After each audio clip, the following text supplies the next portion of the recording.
Bonjour à tous les passionnés de cinéma, je suis enchantée de vous retrouver sur ma chaîne Cinévibe, où je partage avec vous les dernières actualités sur les films à venir et ceux déjà sortis. Pensez à vous abonner pour ne rien manquer des nombreux contenus captivants à venir. C'est UFO parti! distribution sous-titres.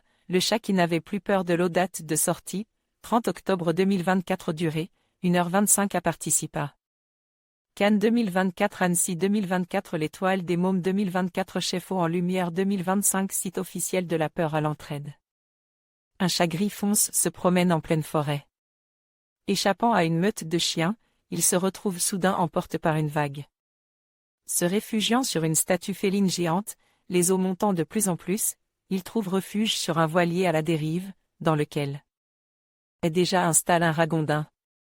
Dreamwell, Sacré Bleu, Tech 5, fourni par le Festival de Cannes. Jean-Gilles Balaudy est un réalisateur letton dont le premier long-métrage, Ailleurs, aussi hypnotique que poétique, avait créé la sensation au Festival d'Annecy en 2019, remportant haut la main le prix du meilleur film contre-champ. Un film sans parole où un homme s'étend crash sur une île, tentait en moto d'atteindre le bout d'un chemin, en échappant à d'étranges géants, et croisant au passage un oiseau et déjà un chat noir. Reprenant un principe assez proche, ce second long-métrage passe par la section Un certain regard du Festival de Cannes 2024, et également présente en compétition à Annecy, met en scène un chat gris fonce, mis en danger par la rapide submersion de la forêt et la maison où il s'abritait, se voyant contraint de se réfugier sur un voilier décrépit, habite par un ragondin. Une sorte d'arche de Noé, dans laquelle vont les rejoindre progressivement d'autres animaux, chiens, lémuriens, un makikata et un échassier blanc. Construit également comme un périple des paysans, cette fois-ci plus aléatoire et porte par la notion d'entraide, le récit nous permet de suivre le navire au fil de décors mystérieux et évocateurs d'un monde où l'homme aurait totalement disparu.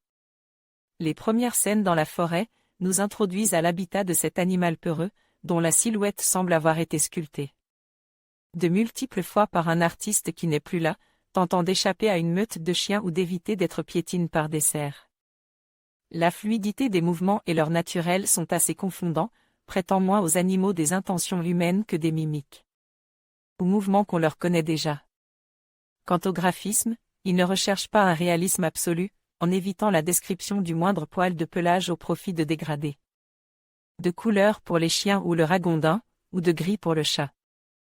On admirera aussi le niveau de detail avec lequel sont représentés les feuillages ou les prairies fleuries, chaque brise de vent permettant le mouvement de secteurs entiers, et parvenant jusqu'à un spectateur en voûte. Réalisé cette fois-ci en équipe, l'homme ayant réalisé son premier film seul, il avait même composé la musique, Flow, mais du coup en avant cette notion d'entraide entre les animaux, un peu comme l'équipe a dû collaborer pour réaliser le film, qu'il s'agisse de s'abriter de la pluie, d'éviter de devenir une proie, de se nourrir, d'être sauve de la noyade, obligeant ses personnages à quelques interactions sociales.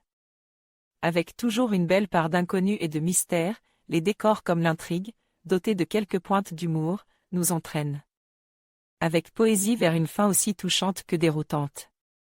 Comme si dans chaque milieu naturel, il devait toujours y avoir des perdants, malgré toute l'énergie de survie que l'on pourra mettre collectivement. Olivier Bachelard envoyait un message au rédacteur Jean-Gilles Balaudy. Jean-Gilles Balaudy, votre note, votre pseudo, votre commentaire.